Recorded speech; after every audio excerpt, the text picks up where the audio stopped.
দিল্লির কুর্সিতে মহিলা মুখ্যমন্ত্রী কে এই অতিশী? সবচেয়ে কম বয়সে মুখ্যমন্ত্রী পেলেন দিল্লির সাধারণ মানুষ। দিল্লির জনপ্রিয় মুখ্যমন্ত্রী অরবিন্দ কেজরিওয়ালের পর এবার মুখ্যমন্ত্রী হলেন অতিশী মার্লিনা। বর্তমান দেশ পশ্চিমবঙ্গে মুখ্যমন্ত্রী মমতা ব্যানার্জির পর এখন দ্বিতীয় মুখ্যমন্ত্রী হলেন অতিশী।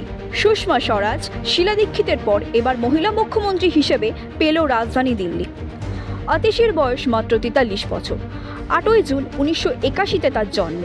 দিল্লির বিশ্ববিদ্যালয়ের পর অক্সফোর্ড বিশ্ববিদ্যালয় থেকে পড়াশোনার পাঠ চুকিয়ে 2013 সালে আম আদমি পার্টিতে সৈনিক হিসেবে রাজনীতিতে যোগাযোগ করেন।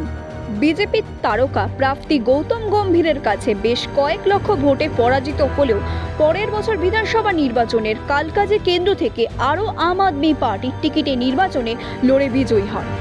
সংসদ হওয়ার পর তিনি কেজরিওয়াল সরকারের মন্ত্রিসভার একাধিক দায়িত্ব পালন করেছেন। সংসদ হওয়ার পর তিনি কেজরিওয়ালের সরকারের মন্ত্রিসভার একাধিক দায়িত্ব সামলেছেন। শিক্ষা, পূর্ত, সংস্কৃতি এবং পর্যটক মন্ত্রী হিসেবে অত্যন্ত দায়িত্বের সহিত দায়িত্ব সামলেছেন অতিশী। এবার মুখ্যমন্ত্রী অতিশী।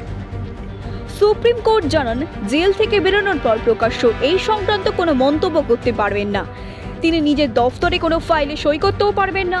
কারামুক্তির পর এক সমাবেশ থেকে তার পদত্যাগের কথা ঘোষণা করে তিনি অতিশীর নাম প্রকাশ করেন আপ প্রধান কেজরিওয়াল।